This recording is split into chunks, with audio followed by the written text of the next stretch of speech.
the very foundation, the income tax, and the job that gave them their pension, their paycheck. They just got they kind of clammed up and treated me like I was Al Capone. Incredible. All right, so you resign from the IRS. You say, I'm done with you.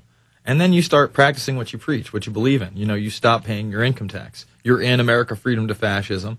Not only are you interviewed in it, but there's that news clip we'll get to in a couple of minutes. But what happens? A couple of years down the line, the IRS comes after you, right? It took about 5 years. I learned through the Freedom of Information Act that they were monitoring my activities almost from the get-go. Here it was that they would refuse to talk to me face-to-face to actually resolve these issues, but they had no problem, surveilling me and listening to my speeches. Now, do you have to file your own FOIA to find out if there's actually a file on you? Yes. Really? Should I do that for me? What do you think? I guess it depends on. I don't know if you're already on their bad list, but Jones's website and all that other good stuff's in the Southern Poverty Law Center is where racists that just want to take down the country militia style. So, but any citizen under the Freedom of Information Act, you can request all of your transcripts and see what it is the IRS has written about you. I want to talk about those transcripts on the other side. Very interesting subject matter. We're with Joe Banister. At the 30 after, we're going to take phone calls. 866-582-9933. It's the Infowarrior with Jason Bermas. Go check out the websites, prisonplanet.tv, Infowars.com, and my blog, theinfowarrior.com. Back after this.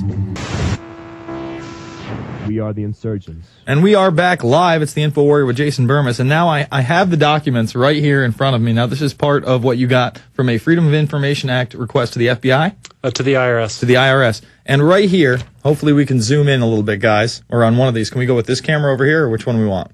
This one? This one? It says PDT right here, where my little finger is right there in between. Let's see if we can get there. Amazing. Now, there we go. Got it in the top corner. Where my little finger is there. PDT. Now, why don't you read what that actually means? The designation of potentially dangerous taxpayer, or PDT, must be based on verifiable evidence or information. There must also be a nexus to tax administration. And there's 5 criteria, and they all deal with violence. Because you're kung fu kicking the agents as you go through the office. I'm such a violent guy. Taxpayers, number 1, taxpayers who physically assault IRS employees or contractors. Never done it. Taxpayers who attempt to intimidate or threaten IRS employees or members of their immediate family through specific threats of bodily harm. Never done it. Number 3, persons who are active members of groups that advocate violence against IRS employees. Never been. 4, taxpayers who have committed the acts set forth in any of the preceding criteria, but whose acts have been directed against employees or contractors of other government agencies. Never done it. Number 5, taxpayers who are not classified as PDTs through application of the above criteria, but who have demonstrated a clear propensity towards violence through acts of violent behavior. Haven't done that either. Nothing? And yet you can see right on my transcript that they've called me a PDT. So it's really chilling. Of course, I've been very active in going after what how they've watched me and what they've written about me, because they've been so reticent to talk to me. Mm-hmm. All I have left is to find out, well, what are they writing about me? How are they dealing with me? And, they're telling all of their employees and anyone else who they share this information with that I'm a potentially dangerous person, that I've engaged in violence when I never have. Mm-hmm. So, and that's me. Granted, I've kind of reached out and decided to go to battle with them. Mm-hmm. But can you just imagine what kind of things they do to the average citizen who doesn't know how to find out what's been written about them? Who didn't work for the IRS, who wasn't a criminal investigator. I mean, it's just really chilling. And so I'm just kind of living this chilling existence.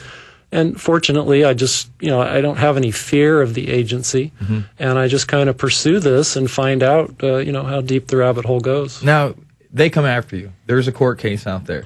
They bring you up on 4 separate charges. Why don't you tell people what those are? I was indicted by a federal grand jury in November of 2004, and it was a 4-count indictment. I was charged with 3 counts of preparing a false federal income tax return for a client, and 1 count of defrauding the United States of America. I'm sorry, conspiring to defraud the United States of America. How dare you? So all these things happen. The prosecutor doesn't even want to give you bail. I mean, you're a flight risk. You're a dangerous guy. He wants you to stay in jail until your trial. Luckily, the judge has a little bit more common sense. He sees your record and it's spotless, obviously spotless, right. Or you wouldn't be, a criminal investigator in a federal agency to begin with. Let's make that clear. I mean, obviously your record's spotless. So they let you go. You do a little research on tax attorneys. You find Dickstein and somebody else, right? Yeah, Jeffrey Dickstein from Milwaukee, Wisconsin, and Robert Bernhoft from Milwaukee, Wisconsin. Mr. Bernhoft actually recently represented Wesley Snipes in that case. So he's pretty well known.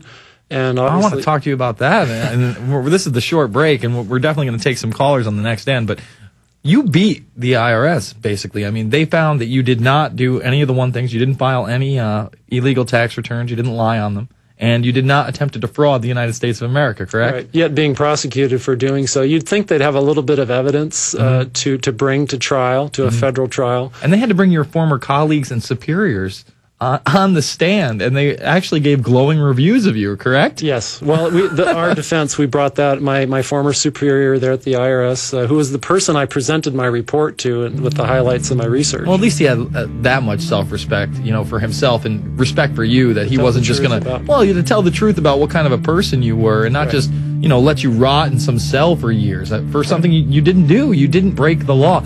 Other side, we're going to take calls, but I want to get into this Wesley Snipes shenanigans and much, much more. It's the Infowarrior with Jason Bermas. 5 nights a week, folks. Monday through Friday, 9 to midnight Central Time. We'll be back after this. PrisonPlanet.tv, Infowars.com.